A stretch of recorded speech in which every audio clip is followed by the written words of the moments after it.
Bonjour, bienvenue sur CryptoEli, j'espère que vous allez bien ce soir. Alors, pour commencer, je vais m'excuser pour hier soir avec les ratés que j'ai eus sur ma vidéo.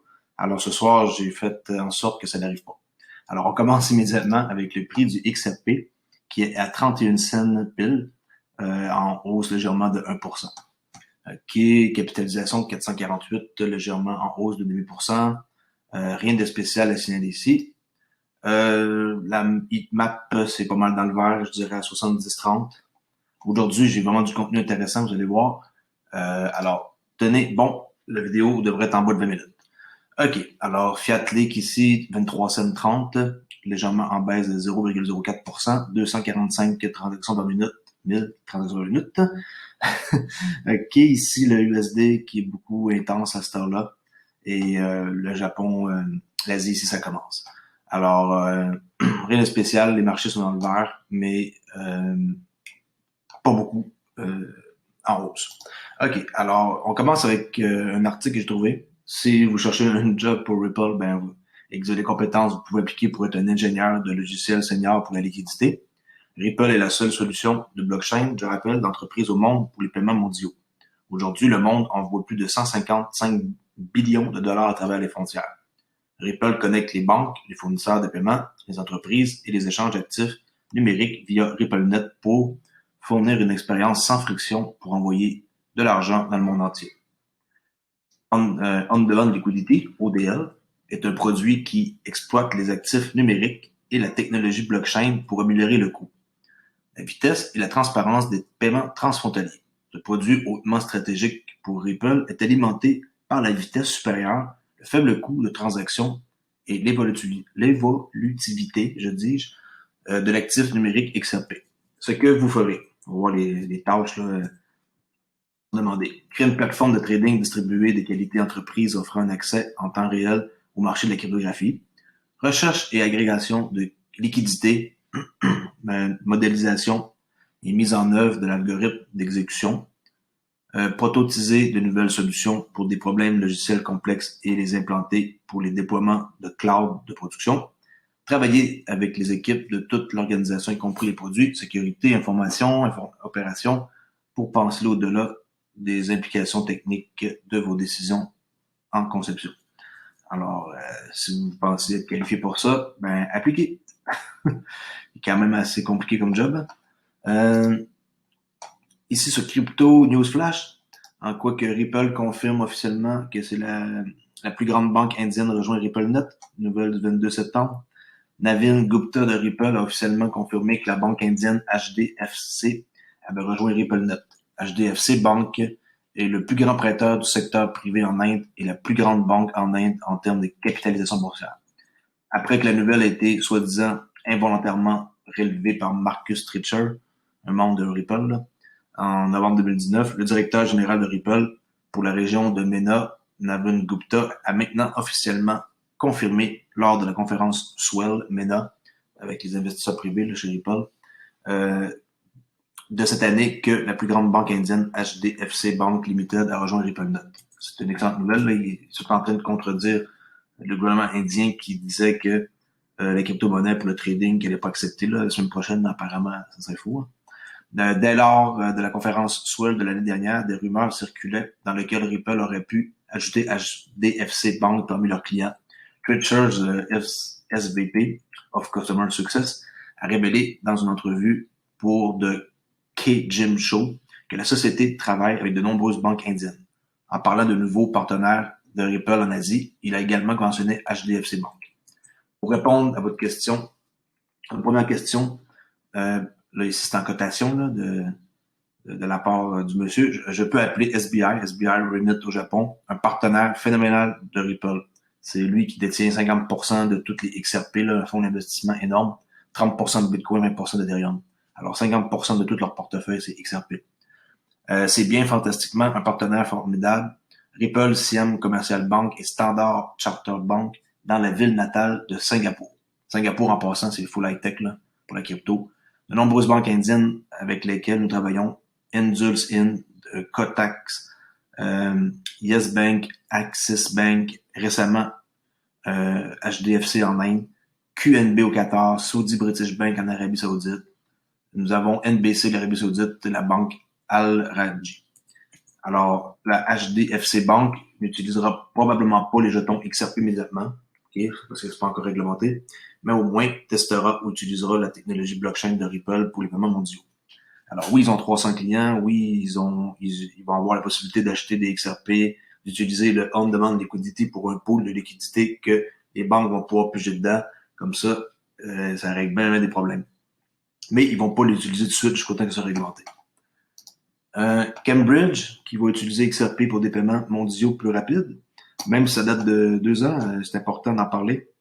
Cambridge Global Payment, une filiale de FleetCor Technologies, est l'un des principaux fournisseurs mondiaux de solutions de paiement commerciales. Il lance un programme pilote pour utiliser XRP dans des flux de paiement transfrontaliers via XRapid. Okay. Cambridge compte actuellement XRapid qui est remplacé par RippleNet. Là. Cambridge compte actuellement plus de 13 000 clients quand même dans le monde et gère actuellement 20 milliards de dollars de transactions internationales. L'intégration de XRP dans ces flux offrira à leurs clients une expérience de paiement transfrontalier nettement plus rapide, moins cher et plus transparente. Cambridge rejoint 5 grandes institutions financières qui ont annoncé publiquement que le pilote XRapid, qui est rendu RippleNet, notamment QLX, MoneyGram, IDT Corporation, Mercury Fix Trading et Western Union. OK, super.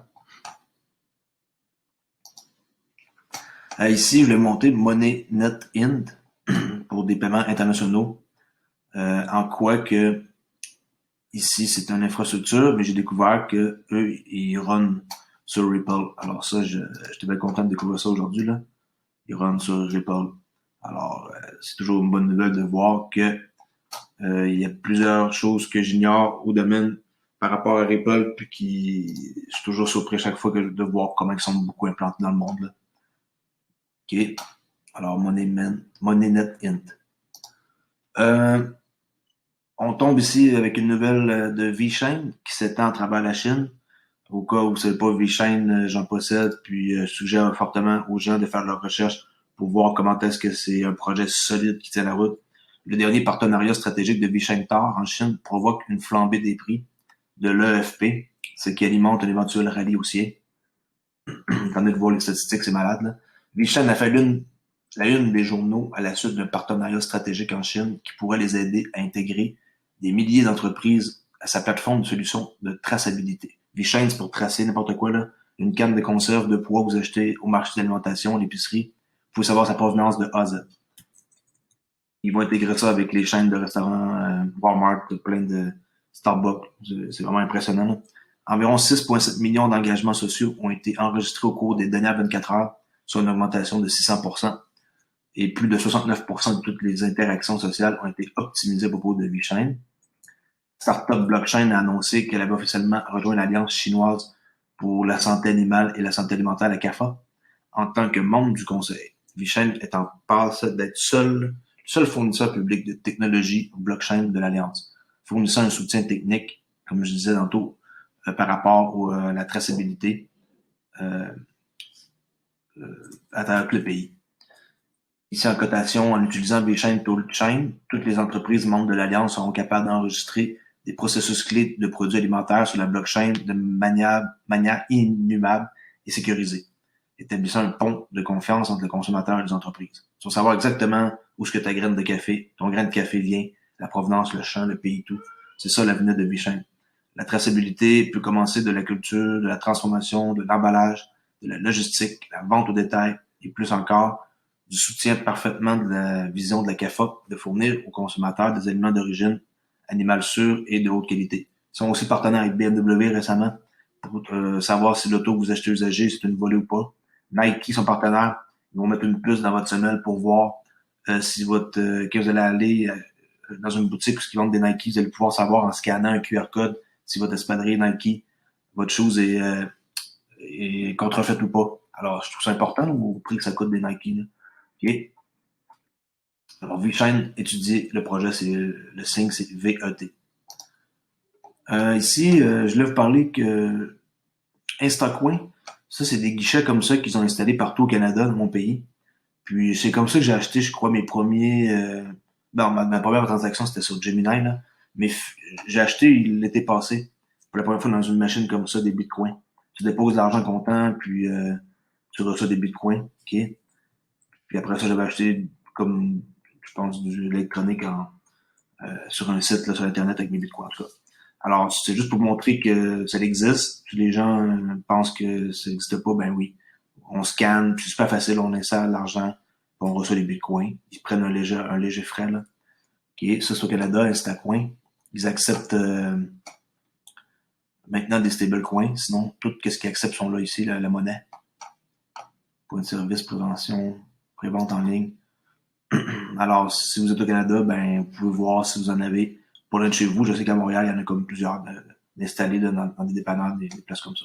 Bon, même affaire pour Rocket Coin. C'est le même principe, mais ça, c'est aux États-Unis. On peut voir selon votre location où ce qu'ils sont situés. C'est des machines qui sont similaires là. OK? Alors, on peut acheter avec la machine qui s'appelle Satoshi. Voilà. Selon l'inventeur de Bitcoin, là, ça paraît Satoshi, c'est pour ça qu'il l'appelait comme ça. OK? Alors, allez voir Rocket Coin si vous êtes aux États-Unis. Un tweet ici du gouverneur de la Banque centrale philippine, Benjamin Diokno, qui déclarait que la technologie derrière les jetons numériques pourrait améliorer la prestation des services financiers, alors que le régulateur entreprend d'étudier la faisabilité de sa propre monnaie numérique. Ouais, ils vont peut-être lancer leur propre monnaie aussi là, en Philippines. Apparemment, c'est la mode, là, comme les Bahamas, c'est ce qu'ils vont faire.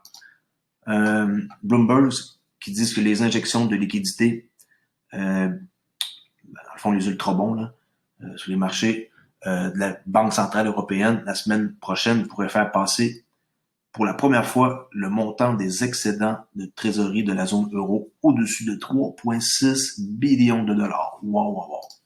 On voit ici là, que l'Union, ouais, c'est ça. Le pôle la nouvelle qu'on peut sur Bloomberg, là, des 3,6 billions de dollars. L'Union européenne qui va introduire un régime de crypto-actifs d'ici 2024. Ça, c'est de la bullshit. Selon les documents de l'Union européenne, c'est impossible 2024, là, ça va être bien avant ça. Ils veulent nous faire croire que ça va être dans 4 ans, là, j'y crois pas. Là.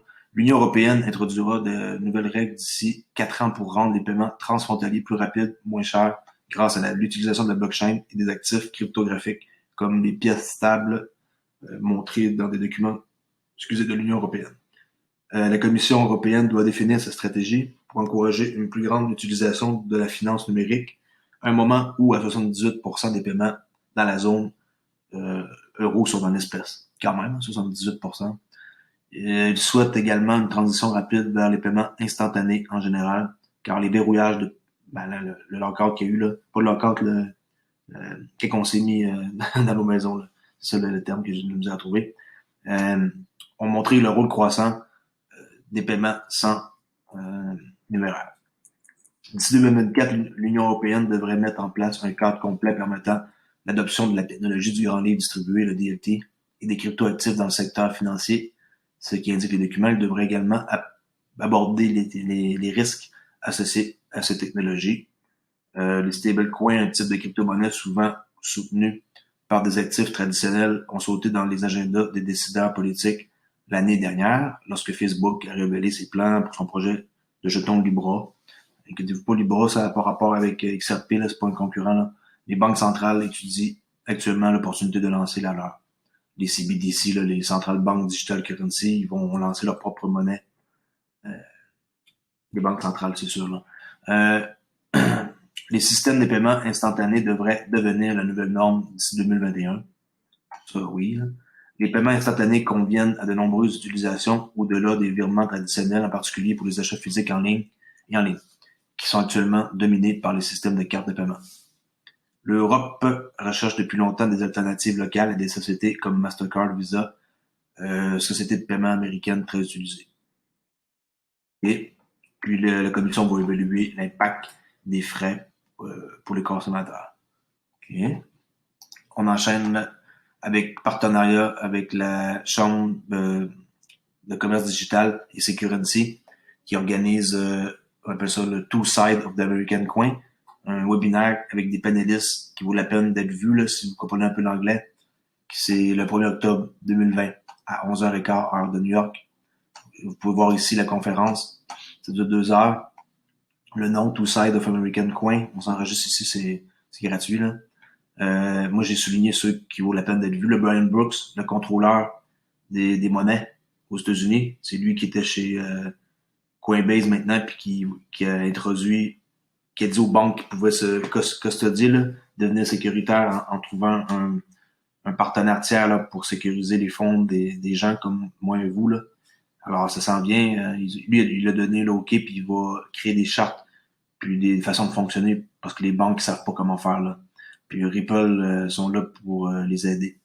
Jake Layton, le chairman US Security and Exchange Commission, la SEC, okay, lui, c'est vraiment important cet homme-là.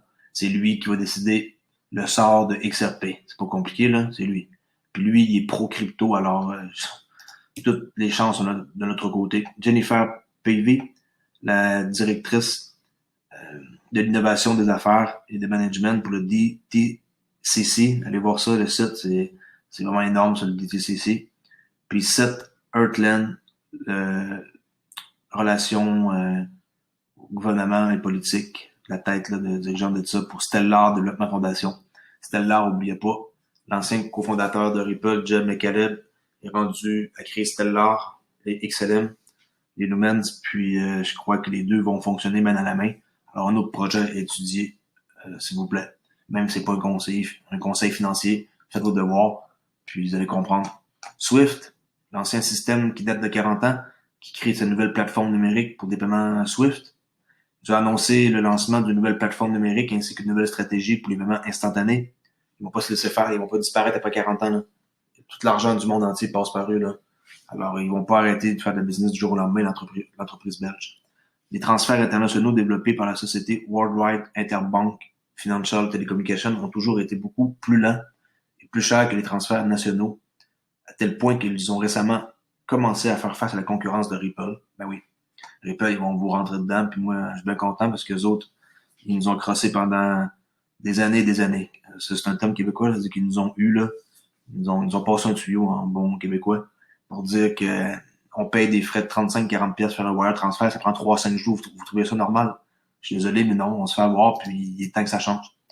Alors, cette concurrence oblige en fait Swift à s'adapter à l'innovation technologique, tel point qu'elle construit actuellement une plateforme numérique de nouvelle génération au nom de la résilience et de la sécurité. En outre, la nouvelle stratégie vise à permettre aux comptes de comptabiliser les transactions partout dans le monde immédiatement et sans friction, avec la transparence de prévisibilité de bout en bout. Ça va s'appeler Swift GPI. Okay? Selon le président de Swift, Yamar Shah, la coopérative transformera radicalement la façon dont les paiements et les transactions sur titres sont traités au cours des 2 prochaines années. En outre, Swift continuera à servir les banques et l'infrastructure de marché conformément à sa mission. Ben, ils vont pas arrêter de faire affaire, ça c'est sûr. Idéalement, c'est qu'ils feraient affaire avec Ripple. Là. Il y a des pour parler de ça. Là. Bitrue, qui vont lancer leur liquidité de minage en octobre. Tout va être plus facile. Là. OK? Alors, si vous êtes intéressé par la DeFi, j'ai fait une vidéo hier, là, donc j'ai eu de la misère, mais en tout cas, j'ai fini par la faire, même si ça a duré 45 minutes. Décentraliser finance, mais que vous ne savez pas comment comme naviguer dans le nombre infini de pools qui existent, puis les pièces qui sont créées chaque jour, ben inquiétez-vous pas, Bitrue sont là pour résoudre le problème. Ils disent qu'ils sont sur le point de lancer leur tout premier service d'agriculture, là, à rendement, on l'appelle le farming. Vraiment intéressant. Moi, ça commence à vraiment m'allumer de voir là, que le monde de la finance va changer là, à tout jamais. Là. Puis pour le mieux. Bitrue Liquidity Mining, qui permettra à nos utilisateurs de déposer des pièces dans des pools de liquidité afin d'obtenir des rendements pouvant atteindre jusqu'à 200% par année. OK, mais tu sais, venant de Bitrue, ça me fait moins peur. Là. Les autres, j'ai plus confiance, mettons, qu'un site comme je vous ai montré hier. Là. Participer à DeFi peut être une tâche très ardue et complexe si vous ne savez pas comment tout fonctionne. Nous devons donc travailler pour le rendre aussi simple que possible avec une expérience utilisateur conviviale. Et à chaque étape se déroule directement sur la plateforme Bitrue. C'est pas compliqué, c'est des verrouillages de 7 jours, là, on va voir. Avec Bitrue Liquidity Mining, oui, je te dis, il vous suffit d'offrir vos pièces pour une période de 7 jours. 7 jours de temps, vous envoyez vos jetons sur le site, puis ça ramasse, dans le fond, là, des intérêts. Puis après ça, ils vous versent les intérêts là. Okay? En fond, c'est comme si vous faisiez un prêt avec votre monnaie à n'importe qui d'autre. Là. C'est géré avec un système informatique, un robot. Là. J'imagine qu'ils savent qu'est-ce qu'ils font. Hein, c'est BitChute. C'est pas n'importe qui. Puis c'est les premiers à avoir accepté en passant les Spark de Flare Network. Pour les XRP, là, ils vont nous donner l'équivalent du nombre de XRP qu'on détient en Spark. BitChute, ils ont été les premiers à accepter ça. Là, ils sont très rapides. C'est eux qui ont le plus de paires de XRP à trader sur leur plateforme. Alors, ils vont s'occuper du reste. Cela fonctionnera comme un investissement de verrouillage où les pièces ne peuvent pas être récupérées tant que la période de temps n'est pas écoulée. Le retour sur investissement que vous recevrez n'est pas connu au départ et peut être très volatile, bien sûr. Mais les tendances actuelles du DeFi suggèrent de 30 à 200% qui sont probables. Je trouve ça exagéré, mais en tout cas. Et notez que DeFi mining est intrinsèquement très risqué. Bien que peu probable, il est possible que le montant que vous recevez après la fin de la période de 7 jours soit inférieur au montant que vous avez initialement fourni. Bon. Au lancement de cette fonctionnalité, les utilisateurs pourront fournir des pièces dans le pool avec ETH, FNX, XRP, BFT, là, le Binance, leur nouveau jeton là, pour recevoir des finances, Ethereum, USDT, Tether, TrueUSD, USD Coin, qui sont là. Nous, ce qui m'intéresse, c'est le XRP, BFT. Alors, sont heureux d'annoncer que BitFlow Liquidity Mining sera mis en service avant la fin octobre 2020. Alors, regardez un œil sur leur compte Twitter. On voit qu'est-ce qui se passe. Kraken, que j'ai dit qu'il allait devenir une banque, qui sont rendus une banque plutôt, aux États-Unis. C'est un des premiers sites d'échange de crypto-monnaies. Ils retournent au Japon. Après avoir quitté le Japon, ils reviennent. Alors, c'est ça l'annonce que je voulais vous dire. Ils sont ravis d'annoncer qu'ils vont réouvrir bientôt les services au Japon. Une initiative qui fait partie de plus large visant à étendre leurs services de pointe. Annonce fait suite à l'expansion de Kraken sur le marché australien, en croissance rapide avec l'acquisition de BitTrade et le lancement du financement des dollars australiens.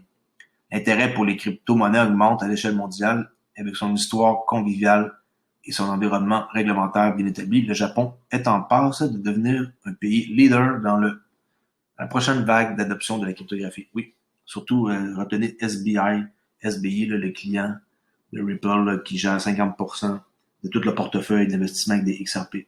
Kraken, qui avait quitté le Japon en 2018, vont se concentrer sur des ressources d'amélioration avec des marchés à croissance exponentielle. Cependant, Kraken se prépare à la rentrée depuis 2 ans pour revenir. Ils vont être à Tokyo, à Payard en Asie. Là. Puis, ils vont mettre en place une gouvernance avec des contrôles internes conformément aux réglementations locales. Puis Kraken a terminé son enregistrement en tant que fournisseur de services d'échange d'actifs cryptographiques en vertu de la loi sur les services de paiement le 8 septembre.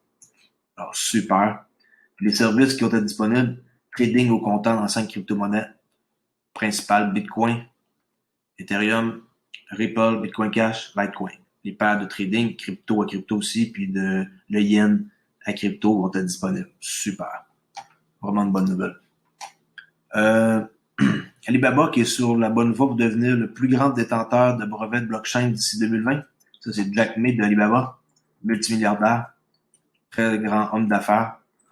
Alibaba est sur la voie de remplacer le géant américain IBM de l'informatique, avec le plus grand détenteur de brevets liés à la blockchain, selon une nouvelle étude.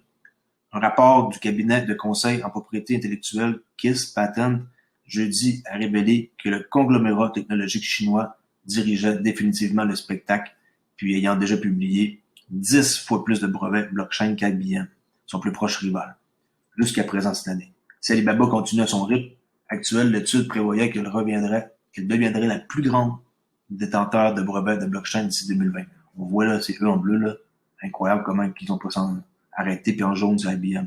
Les autres, ça vaut pas la peine d'en parler, c'est pas beaucoup. Fait qu'ils en ont beaucoup de brevets, là, c'est plus que 200. Un autre point clé fait que la plupart des brevets ont été déposés par des entreprises traditionnelles de Fortune 500. Ça, c'est bon. Plutôt que par des entreprises qui existent entièrement dans l'espace de blockchain. Pas mal plus rassurant, là. Comme ça, on voit qu'ils sont backés puis qu'ils vont pas fermer leurs portes de matin. Là. On achève. En passant, je vais vous montrer mon portefeuille Cardano, qui hier, j'ai pas été capable d'ouvrir, puis que ça m'a causé des problèmes, puis que c'est mon ordinateur de la gueule. Alors, là, c'est prêt déjà d'avance.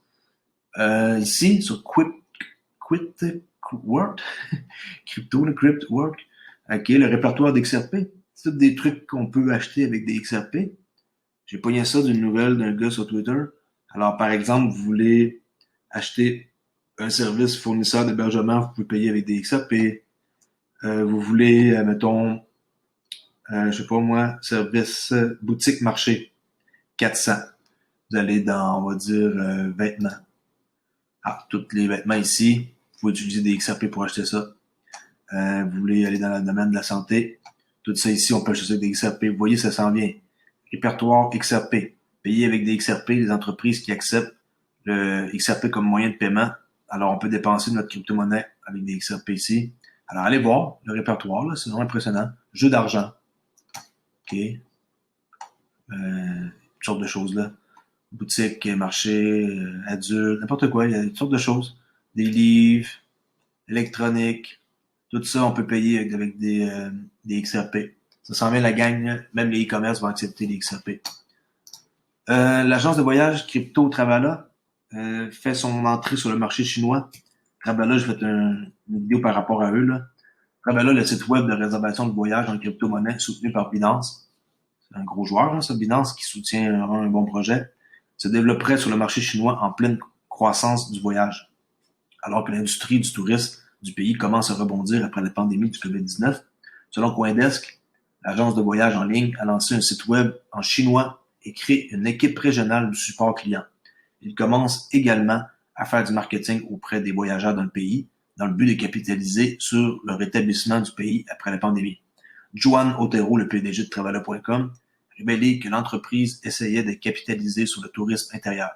Et il a dit en cotation ici, l'Europe, les États-Unis et nos autres marchés forts prendront potentiellement 3 à 4 mois pour se redresser. Alors qu'en Chine, la reprise se produit maintenant et très rapidement. Ça, c'est étrange. Hein? C'est eux que le virus commence là-bas, puis c'est eux qui s'en sortent là, facilement, en tout cas.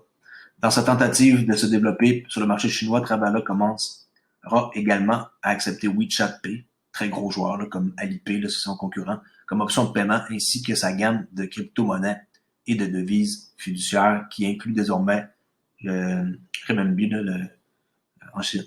Okay. Alors, comme Crypto Globe l'a rapporté, l'agence de voyage en ligne s'est associée plus tôt cette année avec le groupe Expedia pour ajouter plus de 700 000 hôtels et hébergements à sa plateforme, avec plus de 2 millions d'hôtels qu'elle possédait déjà. Super. Dans l'article de blog, Travala note que les utilisateurs de WeChat pourront bientôt se connecter ou s'inscrire à la plateforme en utilisant leur compte WeChat, car les utilisateurs peuvent déjà s'y connecter en utilisant Facebook, Google et Binance.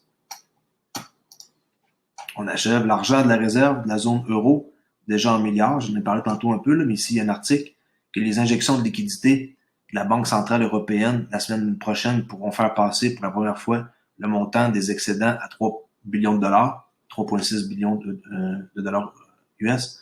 On voit ici le nouveau record, là. Qu'est-ce qui s'est passé là, après le mars-avril. Là, ici, ils ont vraiment imprimé beaucoup d'argent, puis c'est pas compliqué. Là. Eux, ils disent que c'est avec les ultra bons, là, mais je crois pas. Alors, ils ont beaucoup d'argent là ici en réserve. OK? On va voir qu'est-ce qu'ils vont faire avec cet argent-là. La Commission européenne publiera la stratégie de finances numériques ainsi que ses nouvelles règles de crypto plus tard ce mois-ci. Le projet de la loi clarifiera la manière dont les règles existantes s'appliquent à la crypto et définira également de nouvelles règles en cas de lacune. Alors l'Union européenne qui va se lancer là, ce mois-ci là, plus tard pour pouvoir donner comme leur stratégie de finances numériques. PayPal, pour finir, qui vont autoriser les marchands à accepter la crypto-monnaie selon le directeur général d'Aspirian. PayPal qui travaille à l'intégration des crypto-monnaies dans leur entreprise, selon Sandy Braga, la directrice générale de la société de gestion d'investissement Aspirian, a dit qu'elle déclare que dans une nouvelle entrevue de CNBC que l'ouverture du géant des paiements de cryptographie est l'une des raisons pour lesquelles Aspirian la considère comme une action favorable pour les investisseurs. En cotation, c'est à l'avant-garde de tous les paiements électroniques et numériques et nous pensons qu'il y a une énorme demande car les gens sont restés à la maison, oui, à cause du confinement, faisant du commerce depuis leur canapé, leur lit ou qu'ils traînent. Et nous pensons que cela va continuer à mesure que nous allons de là de cette pandémie. À mesure que les gens sortent de plus en plus et recommencent à reprendre une vie plus normale, chose que je doute qui va arriver tôt. Alors, tant mieux pour le monde de la crypto-monnaie, mais je suis désolé pour ceux qui ont attrapé la maladie, là, c'est triste.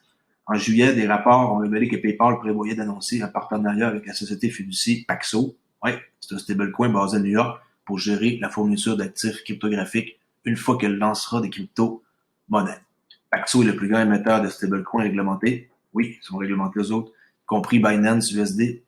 La société financière est également légalement autorisée à détenir des bitcoins, BTC, et Ethereum ETH pour le compte d'investissement institutionnel. Alors, sans oublier, je vous montre mon portefeuille de Cardano. Il n'y a rien à cacher, là. Et on voit que j'ai créé deux portefeuilles. Un, j'ai 2101 Cardano, puis l'autre, ici, j'en ai 2900. Okay. Comment ça marche? C'est pas compliqué. On clique ici, après avoir setupé là, un Daedalus Mainnet portefeuille. Ici, on voit les rewards. C'est nouveau pour moi, là. Alors, mon premier portefeuille a rapporté 2.7 Cardano. Mon deuxième portefeuille, 4.1. Il y en a un qui performe plus que l'autre. Sont où mes choix? J'ai pris RMS, HRMS, un pool ici en Allemagne. Okay, on voit les statistiques. Ou plus je ferai une vidéo pour vous expliquer comment ça marche. Puis Adalo, un autre là, compte ici qui contrôle 1.47 de tous les Cardano. Puis ils ont quand même 1 million de Cardano dans leur pool. Alors je suis pas inquiet avec eux. Délégation, à chaque fois il y a une époque là.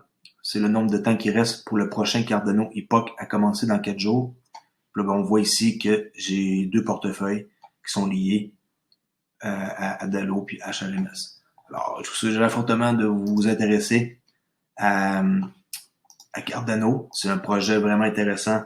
C'est la plus grosse fondation qui existe là.